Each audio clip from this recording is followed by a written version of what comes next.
everyone! Today I'm going to read you a story about one of my favorite foods, ramen, but it's also a story about never giving up. So I want you to, as I'm reading it, be thinking about how many times do you see somebody fail but not give up? Okay? All right, here it is. Magic Ramen, the story of Momofuku Ando, and it's written by Andrea Wang, and it is illustrated by Kana Urbanowitz. Check out the illustrations on the inside cover.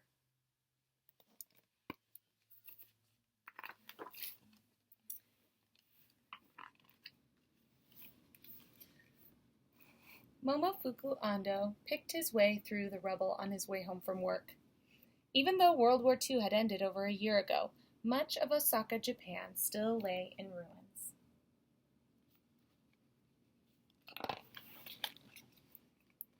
Across the street, a long line of people wound down the sidewalk. It was winter, and they shivered in their ragged clothes.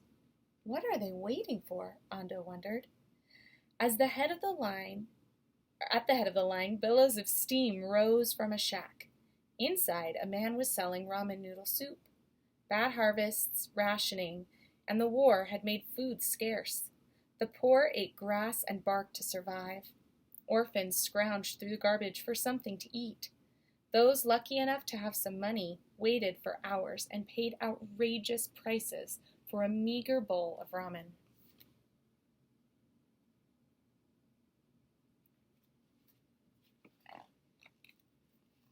Ando went home, but he couldn't forget the hungry people. The world is peaceful only when everyone has enough to eat, he realized. Ando decided that food would be his life's work. He started a business making salt. He caught and dried fish. He created nutritious food for people who were sick. With every new product, every new job, and every new business, Ando thought about the line of starving people. He thought about them for over 10 years. Then, one of Ando's business deals ended badly. He was penniless. Once again, Ando remembered the thin and hungry people. Wouldn't it be wonderful, he thought, if whole families could have noodles whenever they wanted? No more waiting in line in the cold, no more high prices, no more empty stomachs. He dreamed about a new kind of ramen. His ramen wouldn't be like other noodles. It would be more nutritious. In a shed in his backyard, Ando mixed flour, salt, and water together. And you can kind of see him there working in the shed. He added eggs. He added powdered milk. He even added spinach. Nothing worked. The noodles were too crumbly or too sticky or too lumpy. Ando kept experimenting with different ingredients. One day, he cranked the handle of his noodle-making machine and tested the noodles that came out. They didn't crumble, stick, or lump. It was just the right mix of ingredients. Ando realized the key to the preparation of food is balance.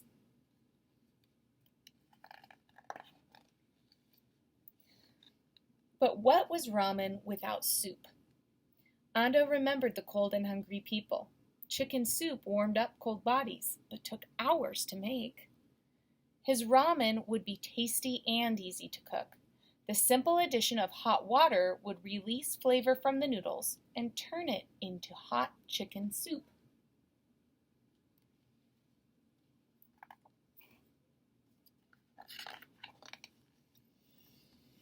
Ando kept experimenting.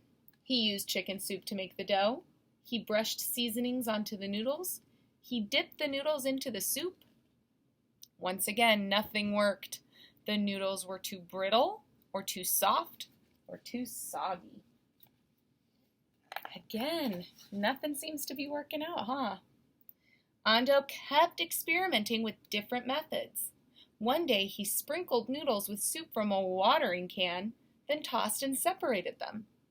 The noodles soaked up the soup and dried. It was just the right procedure. He added hot water to the dried noodles and stirred. The water now tasted like soup. But the noodles were too tough. Ando remembered the tired and hungry people. He wanted his ramen to be fast and convenient. It could be made with hot water and in a few minutes. People should be able to make it anywhere, anytime. Day after day, Ando experimented. Night after night, he failed. Month after month, he kept trying. Nothing worked. I'd be pretty frustrated right about now. One night, Ando watched his wife, Masako, fry tempura. She coated vegetables and seafood in a batter and dropped them into the hot oil. The water in the batter evaporated and left tiny holes in the now crunchy coating. He stared at the tempura. The batter was made from flour and water, just like his noodles. Yatta! He cried. That's it! He raced to his shed and threw some noodles into a pot of hot oil. They sizzled and popped and crisped. Ando scooped the fried noodles out of the oil and into a bowl. He added hot water and waited. The water seeped into the tiny holes and softened the noodles. Okay, this might be my favorite part. 2 minutes later, he plunged a pair of chopsticks into the bowl. He stirred and slurped. The noodles were tender and chewy. They floated in a bowl of hot and tasty soup. After a year of trying, Ando had finally done it. He had invented instant ramen. Now, you might think that's the end of the story, but it's not over yet. Ando worked hard to make enough instant ramen to sell. The whole family pitched in. Masako, Suma, Koki, and even little Akimi. Ando gave demonstrations. He poured hot water. He waited 2 minutes. Maho no ramen, astonished customers exclaimed. Magic Ramen!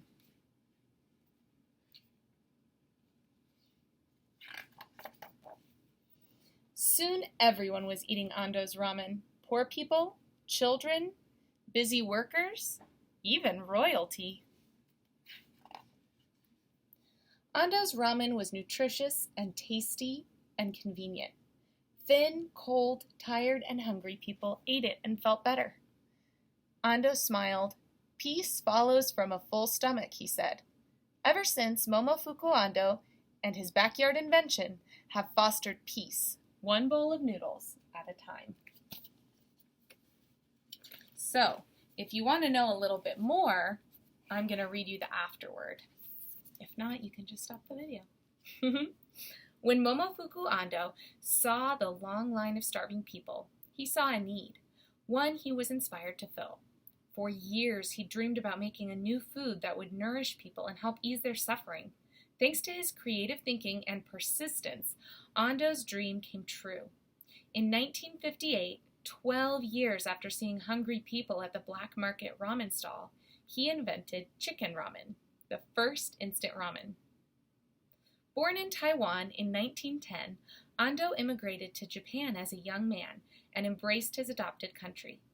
In post-war Japan, his instant ramen provided valuable nutrients and calories to hungry people. At first, instant ramen was not a huge hit. The price of chicken ramen was higher than a bowl of fresh noodles, but people loved how fast and easy it was to make. Soon, prices fell as it became more popular.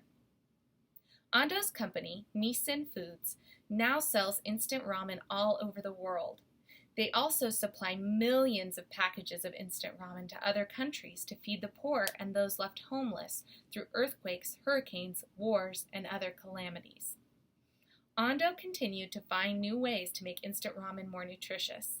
He added an indentation in the top of chicken ramen noodles so an egg could easily be poached at the same time as the noodles cooked. He also added vitamins and freeze-dried vegetables. Recently, Nissin improved their recipes by reducing and/or replacing salt, artificial flavors, and MSG, a preservative. Throughout his life, Ando continued to invent. He created cup noodles, which could be made right in its own container, no bowl needed. Even at the age of 91, Ando invented space rom. Okay, what do you think space rom might be? I'll give you a minute to think about it. Instant noodles that could be eaten in zero gravity. In 2005, 2 years before Ando's death, Japanese astronaut Soichi Noguchi became the first person to eat ramen in outer space aboard the U.S. Space Shuttle Discovery. Ando's instant ramen is not only magic, it's out of this world. So, I hope you enjoyed this story of Momofuku Ando and his magic ramen, and I hope that it inspires you to see problems around you and come up with some inventions to solve them. I also hope it inspires you to never give up. Never give up on yourself, never give up on your ideas. Keep believing because you can do it. All right? I believe in you. Have a great day. Bye. Oh, I had to share with you. Cup of noodles also comes in different flavors now. So I better go eat this. This book made me hungry. Bye.